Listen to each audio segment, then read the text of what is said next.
মেরাজে যাই খোদার হাবিব নবী কামলিওয়ালা ইয়া রাসূলুল্লাহ ইয়া হাবিবাল্লাহ নূর নবী যাই দিদারে দিলেন খোদা তাআলা সেই খুশিতে পড়ুন সবে দুরূদ সাল্লি আলা।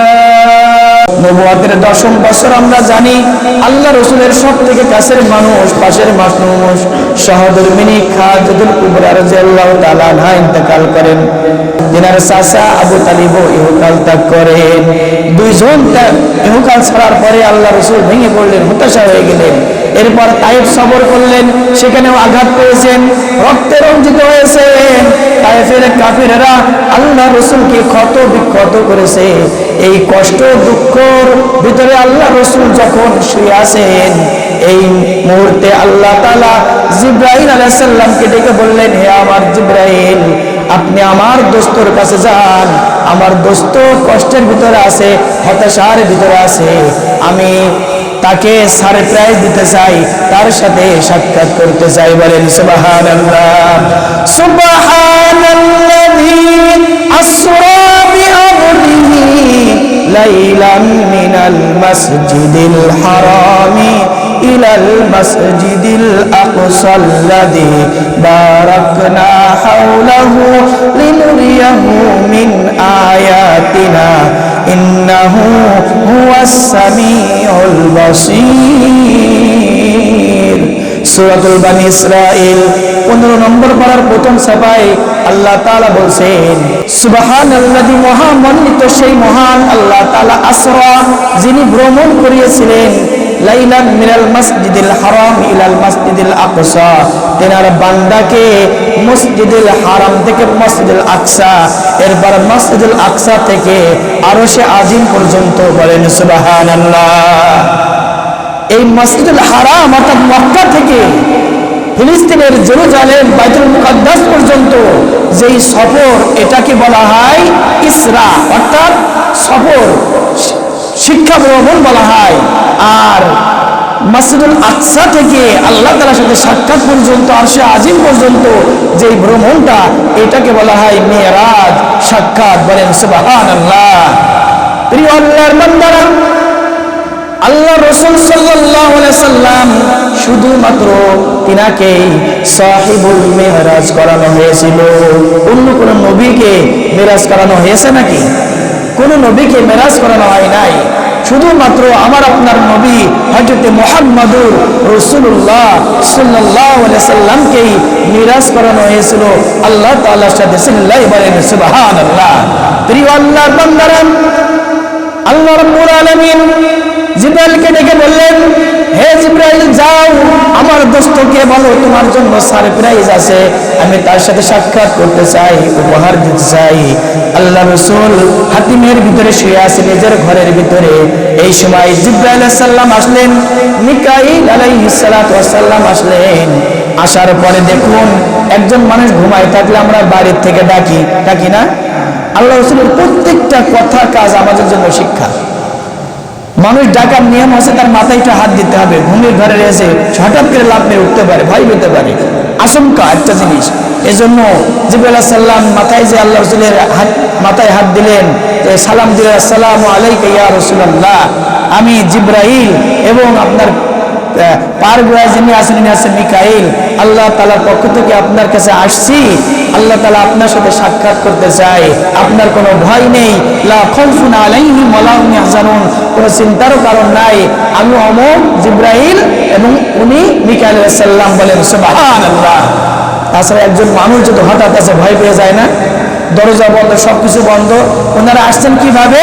আল্লাহ তাআলার হুকুমে। আল্লাহ রাসূলের যে ঘর ছিল, এই ঘর ফেড়ে উনি চলে আসছেন। দেখুন, এখন যদি এই ছাদ ভেঙে যদি কেউ নিচে আসে, আসার পরে আবার যদি ছাদ মিলিত হয়ে যায়, এটা যদি কেউ দেখে তাহলে অবাক লাগবে না? আল্লাহ রসুলের যখন উনি জিবরাইল আলাইহিস সালাম মিকাইল আলাইহিস সালাম আসলেন ঘরের ভিতরে, আসার সাথে সাথে ঘরের যেই ছাদ ছিল অথবা উপরে যেটা ছিল ফাঁকা হয়ে গেল, আবার মিলিত হয়ে গেল, আবার গেলেন আবার ফাঁকা হয়ে গেল, মিলিত হয়ে গেল। এর দ্বারাই জিবরাইল আলাইহিস সালাম বুঝালেন যে আপনাকে আল্লাহ তাআলা আরশে আজিমে দেখেছেন, 7 আসমান আমরা উঠবো, প্রত্যেকটা আসমান আমার আপনার জন্য ফাঁকা হয়ে যাবে, আমরা চলে যাব, আবার একত্রিত হয়ে যাবে। এটা কে বলেছেন? আল্লাহ তাআলা। এটাকে বলা হয় সাহিবুল মিরাজ। সিল্লাই বলেন সুবহানাল্লাহ। প্রিয় আল্লাহর বান্দারা, আল্লাহ রাসূল কাবার হাতিমের ভিতরে শুয়ে আছেন নিজের ঘরে। তিনাকে জিবরাইল আলাইহিস সালাম এবং মিকাইল আলাইহিস সালাম বুরাক নামক একটা যানবাহনে করে তিনাকে নিয়ে যাওয়া হলো বাইতুল মুকাদ্দাসে, ফিলিস্তিনের জেরুজালেম। দেখুন, ওখানে যাওয়ার আগে কাবার হাতিমের ভিতরে যারা হজ করেছেন দেখবেন কাবা শরীফের যে গিলাফ আছে, গিলাফের বাইরে একটা দরজা আছে, ওখানে পানি পড়ে ওই দরজার ছাদের উপর দিয়ে, সেটা আবার স্বর্ণ দিয়ে তৈরি করা, বুঝেছেন? এই জায়গায় আল্লাহ রসুলকে রাখা হলো। রাখার পরে আল্লাহ রসুলকে সেখানে সিনা চাক করা হবে। তার মানে কি শক্কে সদর, তাকে ওপেন হার্ট সার্জারি যেটা বলা হয়, অর্থাৎ গলা থেকে নাভি পর্যন্ত ফেড়ে ফেলে দিয়ে তার কি করা হবে, তার কলব, তার অন্তর পরিষ্কার করে দেওয়া হবে এবং ওই অন্তর কলব হার্টের বিট পাওয়ারকে বাড়িয়ে দেওয়া হবে। বলেন সুবহানাল্লাহ। কারণ হযরতে মুসা আলাইহিস সালাতু ওয়াস সালাম আল্লাহ তাআলার সাথে সবসময় কথা বলতেন। বলতে বলতে এমন মহব্বত হয়ে গেল যে মুসা আলাইহিস সালাম বললেন, ইয়া আল্লাহ, আমি আপনার সাথে একটু দেখা করতে চাই। রব্বি আরনি আনজুর, অর্থাৎ হে আল্লাহ, আমি আপনাকে দেখতে চাই। আল্লাহ বললেন, আমাকে দেখার ক্ষমতা তোমার নাই, তোমার চোখের পাওয়ার নাই, তুমি দেখতে পারবা না। সামান্য একটু তুর পাহাড়ে আল্লাহ তাআলা নূরের আলো দিছিল, তুর পাহাড় পুড়ে সরকার হয়ে গেছিল এবং মুসা আলাইহিস সালাম বেহুশ হয়ে পড়ে গেছিলেন। কি ঘটনা তো জানেন? তো এই যে ঘটনা, এর পরিপ্রেক্ষিতে আল্লাহ রসুল যদি আল্লাহর সাথে সাক্ষাৎ করতে যায়, এই সাক্ষাৎ করতে গেলে এনার পাওয়ার বাড়াতে হবে কিনা? এই জন্যই আল্লাহ রসুলকে 4 বার সিনা চাক করা হয়েছে। তিনি দেখতে পেলেন যে জিবরাইল আলাইহিস সালাম তিনাকে কাবার হাতিমের ভিতরে শোয়ে তিনার বুক ফেলে দিলেন, কোনো ব্যথা লাগলো না। এরপর তিনার সমস্ত কিছু বের করে যেই পানির ভিতরে তিনাকে পরিষ্কার করানো হলো, সেই পানি দিয়ে নূর চমকাচ্ছে, নূর বের হচ্ছে। সিল্লাই বলেন সুবহানাল্লাহ। এই নূর চমকানো পানি দিয়ে তিনার সমস্ত কিছুই সুন্দর করে ধুয়ে আবার সেট করে দেওয়া হলো, আবার সেলাই করে দেওয়া হলো। তার মানে হচ্ছে আল্লাহর সাথে সাক্ষাৎ করার আগে আল্লাহ রাসূলের হার্ট বিটকে আরো বেশি বাড়িয়ে দেওয়া হলো। কথা বলেন ঠিক কিনা? এরপর জিবরাইল আলাইহিস সালাম মিকাইল আলাইহিস সালাম বুরাকে করে নিয়ে তিনাকে বাইতুল মুকাদ্দাসে নিয়ে যাওয়া হলো। আসরা বিআবদিহি লাইলান মিনাল মাসজিদিল হারাম ইলাল মাসজিদিল আকসা, মসজিদুল হারাম থেকে মসজিদুল আকসাকে তিনাকে নিয়ে যাওয়া হলো। সেখানে আল্লাহ তাআলা সমস্ত পূর্ববর্তী এবং পরবর্তী সমস্ত নবীদেরকে একত্রিত করলেন। সমস্ত নবীদের একত্রিত করে আল্লাহ রাসূলের মেরাজ হয়েছিল না দিন না রাত, একেবারেই মানে উভয় দিক থেকে মিলেই কি করা হয়েছিল, আল্লাহ রাসূলের মেরাজ করানো হয়েছিল। বলেন সুবহানাল্লাহ। এরপর আল্লাহ রাসূল সেখানে সমস্ত নবীদের ইমামতি করলেন, নামাজ পড়ালেন। এর দ্বারাই বোঝা যায় সমস্ত নবীর শ্রেষ্ঠ নবী আমার আপনার নবী হযরত মুহাম্মদুর রাসূলুল্লাহ সাল্লাল্লাহু আলাইহি ওয়াসাল্লাম। দেখুন, আল্লাহ রসুল যেই পানিতে উযু করছিলেন, উনি মিরাজ থেকে এসে দেখলেন যে ঠিক একই রকম পানি গড়াচ্ছে। বুঝতে পারছেন? অল্প সময়ের ভিতরে 7 আসমান মিরাজে যে জান্নাত জাহান্নাম দেখে এসে সিদরাতুল মুনতাহা এত কিছু করলেন, এসে দেখলেন যে যা কিছু করছিল সেই একই নিয়মে পানি গড়িয়ে পড়ছে, ইত্যাদি ইত্যাদি। কারণ কি, যদি কোনো দেশে কোনো বড় দেশের রাষ্ট্রপ্রধানরা আসে, মনে করেন বাংলাদেশে ঢাকায় কোনো রাষ্ট্রপ্রধান আসলো, সরকারিভাবে ঘোষণা করে দেওয়া হয় অমুক অমুক রোড আজকে বন্ধ, আছে না? কথা বলবেন, আছে কিনা? অমুক অমুক রোড বন্ধ, এই রোডে জনগণ চলাচল করা যাবে না, এই রোড দিয়ে সম্মানী ব্যক্তি আসছে, সুতরাং এইগুলো বন্ধ। তো আল্লাহ এটা যদি বাংলাদেশ নয় সারা পৃথিবীর যদি মানুষদের সম্মানার্থে যদি এই হয়, সবকিছু বন্ধ করে দেওয়া হয়, তাহলে যিনাকে সৃষ্টি না করলেন কিছুই সৃষ্টি হতো না। সেই মহান নায়ক তিনি সাক্ষাৎ করতে যাচ্ছেন, তিনার সময় আল্লাহ তাআলা সমস্ত দুনিয়ার কাজ কাম, সময়, আহ্নিক গতি, বার্ষিক গতি, পৃথিবীর আকর্ষণ, মধ্য আকর্ষণ, সমস্ত চন্দ্র সূর্য টাইম সমস্ত কিছুকে বন্ধ করে দিয়েছিলেন তিনার সম্মানে। চিল্লায়ে বলেন সুবহানাল্লাহ। এত আসতে বললেন সুবহানাল্লাহ, জোরে বলেন সুবহানাল্লাহ। প্রিয় আল্লাহর বান্দারা, এরপর জিবরাইল আলাইহিস সালাম সমস্ত নবীদের ইমামতি করার পরে জিবরাইল আলাইহিস সালাম তিনাকে নিয়ে আল্লাহ রাসূলের সাথে করে নিয়ে ওখান থেকে বুরাক শেষে এবার আসলো রফরফ নামক যেই যানবাহন আছে, সিঁড়ি, এই সিঁড়িতে করে আল্লাহ রাসূলকে নিয়ে প্রথম আসমানে যাওয়া হলো। প্রথম আসমানে ছিলেন হযরতে আদম আলাইহিস সালাতু ওয়াস সালাম। দেখুন আল্লাহ রাসূলের প্রত্যেকটা কাজ কথা আমাদের জন্য শিক্ষা। আল্লাহ রাসূল প্রথম আসমানে যখন জিবরাইল গেলেন, তখন প্রথম আসমানে ফেরেশতা বললেন, হে জিবরাইল, আপনার সাথে উনি কে? অনুমতি চাইলেন যে হে প্রথম আসমানের ফেরেশতা, আপনি দরজা খুলুন, প্রথম আসমান খুলুন। তার মানে কোনো বাড়িতে যাওয়ার আগে আমার আপনার কি লাগবে? অনুমতি লাগবে, সালাম দিতে হবে। ইয়া আইয়ুহাল্লাযীনা আমানু, হে ইমানদারগণ, যদি তোমরা কখনো কোনো বাড়িতে যাও আগে সালাম দাও, অনুমতি নাও। আমাদের তো এই আমলটা নাই, আছে নাকি? এই আমলটা কিটা কোন সময় কিভাবে কোন বাসায় থাকে, মেয়ে হোক ছেলে হোক পরপুরুষ বা যে হোক, একটা বাড়ি যাওয়ার আগে গেটের থেকে সালাম দিতে হবে, ঘরে ঢোকার আগে দরজার থেকে সালাম দিতে হবে, অনুমতি নিতে হবে। আল্লাহ তাআলা এই আমলটা আমাদের করা তৌফিক দিন, বলেন আমিন।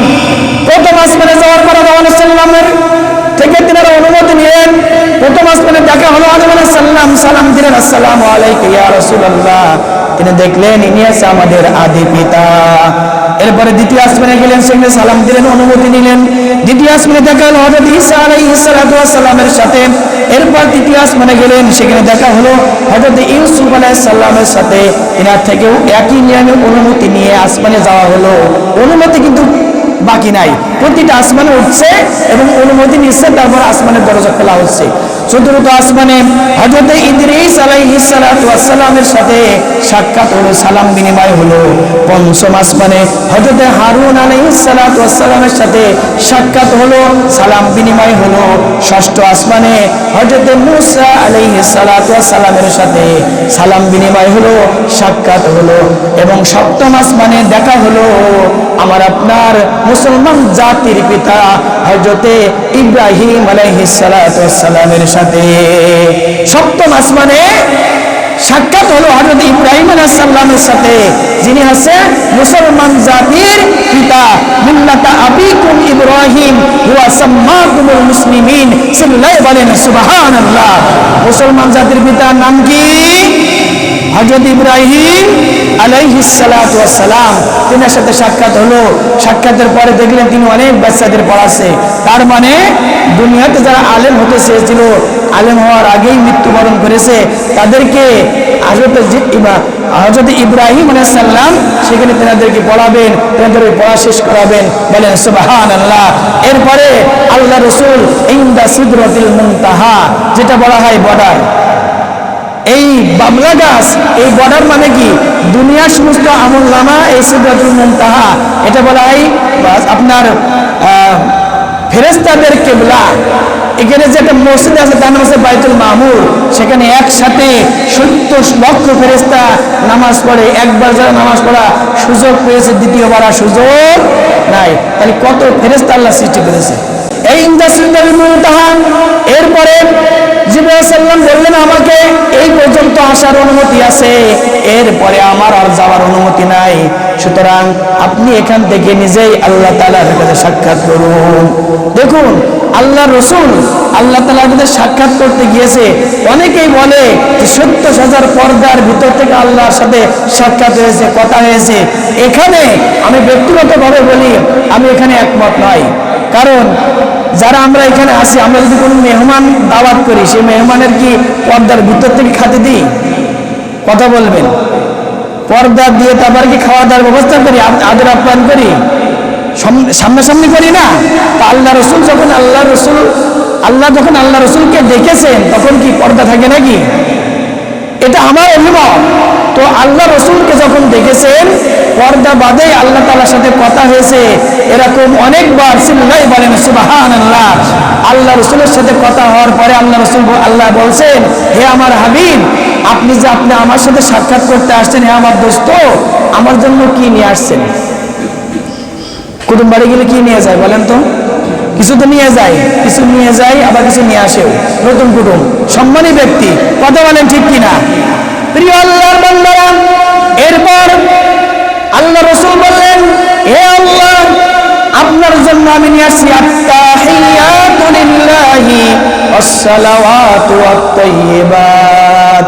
আমার যত নেক আমল আছে, যত ভালো কাজ আছে, যত আমি যাই কিছু ভালো পবিত্রতাভাবে করেছি, সব কিছুই আপনার জন্য আনেছি। বলেন সুবহানাল্লাহ।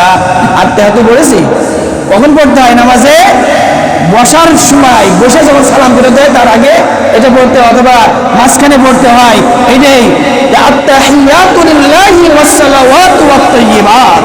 এর অর্থ হচ্ছে পাক পবিত্র যা কিছু করেছি তা সব কিছু আপনার জন্য নিয়ে আসছি। বলেন সুবহানাল্লাহ। আসসালামু আলাইকা আইয়ুহান নবী ওয়া রাহমাতুল্লাহি ওয়া বারাকাতুহু। আসসালামু আলাইনা ওয়া আলা ইবাদিল্লাহিস সালিহিন। দেখুন এখানে 4টি চ্যাপ্টার দিয়েছে।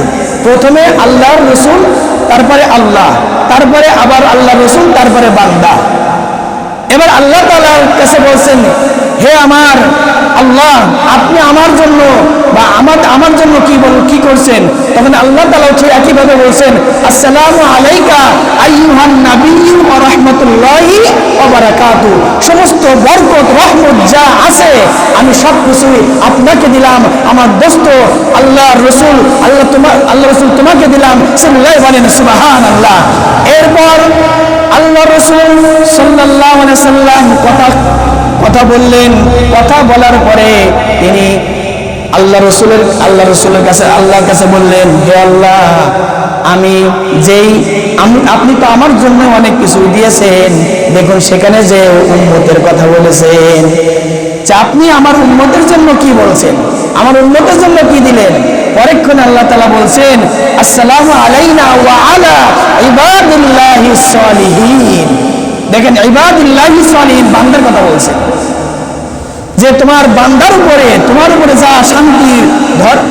দেখেন আল্লাহ রাসূল যদি ওখানে পার্সোনাল ভাবে কিছু নিয়ে আসতো, আমাদের কিছু করার ছিল?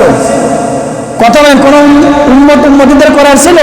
কিন্তু তিনি পার্সোনাল ভাবে কিছু নেন নাই, সবকিছু নিয়েছেন আমার আপনার জন্য, উম্মতিদের জন্য। বলেন সুবহানাল্লাহ। এরপর আল্লাহ রাসূল বললেন, আসসালামু আলাইনা ওয়া আলা ইবাদিল্লাহিস সালিহিন। এরপরে আরশের কুরসি যেটা বলা হয় আরশে আজিম, এটা কিন্তু ধরে আছে 8 জন ফেরেশতা। ওয়া ইয়াহমিলু আরশা রাব্বিকা ফাওকাহুম ইয়াওমা ইযিন সামানিয়া। সূরাতুল হাক্কাত 29 নম্বর পারা 7 নম্বর সবাই বলছেন, এই যে আরশ বহনকারী যে 8 জন ফেরেশতা, ওয়া ইয়াহমিলু আরশা রাব্বিকা ফাওকাহুম ইয়াওমা ইযিন সামানিয়া, এই 8 জন ফেরেশতা আল্লাহ এবং আল্লাহ রাসূলের সাথে কথাবার্তা শোনার পরে তেনারা পড়ে নিলেন, আশহাদু আল্লা ইলাহা ইল্লাল্লাহু ওয়া আশহাদু আন্না মুহাম্মাদান আবদুহু ওয়া রাসূলুহু। আত্মীয় তো শেষে আছে না? এটা আছে কিনা? দেখুন কি সুন্দর জিনিস। ইসলাম কত শান্তির ধর্ম, আমাদের নবী আমাদের জন্য কত কিছু করেছেন। এরপর আল্লাহ রাসূল সাক্ষাৎ হওয়ার পরে বললেন, হে আমার আল্লাহ, আপনি তো আমার জন্য এটা দিয়েছেন, আমার বান্দার জন্য এটা করলেন, কিন্তু আর কোন স্পেশাল কিছু আছে কিনা? আল্লাহ তাআলা বললেন, আপনার উম্মতিদের জন্য 50 ওয়াক্ত নামাজ দিলাম। কয় ওয়াক্ত? 50 ওয়াক্ত নামাজ দিলাম, আর কিছু দেই নাই। সারপ্রাইজ, উপহার, 50 ওয়াক্ত নামাজ। এরপরে নামাজ, এই কথা বলার পরে আল্লাহ রাসূল চলে আসছেন 6ষ্ঠ আসমানে। হযরত মুসা আলাইহিস সালাতু ওয়াস সালামের সাথে সাক্ষাৎ। মুসা আলাইহিস সালাম বললেন, হে আমার ভাই, ব্রাদার, আপনি আল্লাহর কাছে কি নিয়ে আসছেন? বলছেন, আমার উম্মতের জন্য আমি 50 ওয়াক্ত নামাজ নিয়ে আসছি। তারুজুল মালাইকাতু ওয়ার রূহু ফীহি ইয়াউমিন কানা মিকদারুহু 50 আলফা সানা। 5 ওয়াক্ত নামাজ 50 আলফা সানা, 5 ওয়াক্ত নামাজ নিয়ে আসছে। মুসা আলাইহিস সালাম বললেন, ও আমার দোস্ত, ও আমার ভাই, আপনি পয়গম্বর, আমিও পয়গম্বর। মুসা আলাইহিস সালামের উম্মতদের হায়াত ছিল বেশি না? কথা বলবেন। তিনার উম্মতের হায়াত ছিল বেশি, শক্তি ছিল বেশি। তিনি বলছেন আপনার উম্মত তো দুর্বল, 10 বছরে চোখের পাওয়ার কমে যাবে, 70 বছরে দাড়ি পেকে যাবে, 90 বছর 60 বছর হায়াত পেয়ে মারা যাবে, ডায়াবেটিস হবে, এ হবে তা হবে। আপনার উম্মতের আমি 3 ওয়াক্ত নামাজ আমার উম্মতের দেশে তাই আদায় করতে পারিনি। আমার এত শক্তিশালী উম্মত, এত বছর হায়াত পেয়েছে, আর আপনার উম্মতের তো দুর্বল উম্মত, আপনি যে কুমাই নিয়ে আসেন। এরপর আল্লাহ রসুল 9 বার যে 5 নং 45 ওয়াক্ত নামাজ কি করেছে? কুমাই নিয়ে এসে, নিয়ে আসার পরে আমাদের উপরে 5 ওয়াক্ত নামাজ ফরজ করা হয়েছে। বলেন সুবহানাল্লাহ। আল্লাহ তাআলা বলছেন, যে ব্যক্তি মান জাআ বিল হাসানাতি ফালাহু আমসালিহা, যে ব্যক্তি 5 ওয়াক্ত নামাজ পড়বে তাকে আমি 50 ওয়াক্ত নামাজের সওয়াব দেব। বলেন সুবহানাল্লাহ। কয় ওয়াক্ত নামাজ পড়লে? 5 ওয়াক্ত নামাজ পড়লে 1 টাকা দান করলে 70 টাকা, 1 ওয়াক্ত তেলাওয়াত করলে 10 নেকি। এটা কে দিবেন? আল্লাহ তাআলা। এই যে নামাজ, এই নামাজটা সারপ্রাইজ দিয়েছিলেন আল্লাহ রাসূলের কাছে। বলেন সুবহানাল্লাহ। সালাত কায়েম করো, সালাত কায়েম করো, হবে জান্নাতি তুমি, হবে সম্মানী তুমি, হবে জান্নাতি তুমি, পাবে রোজ হাসরে শীতল ছায়া আরশে আজিম, রব্বিয়াল আলা রব্বিয়াল আযীম। সিল্লাই বলেন সুবহানাল্লাহ। আল্লাহ রাসূলের প্রত্যেকটা কথা কাজ মৌনসম্মত, এর উপর আমাদের সকলকে আমল করা তৌফিক দিন। আল্লাহ তাআলা সকলকে মাফ করুন, আমিন। ওয়া আখির দাওয়ানা আলহামদুলিল্লাহি রাব্বিল আলামিন।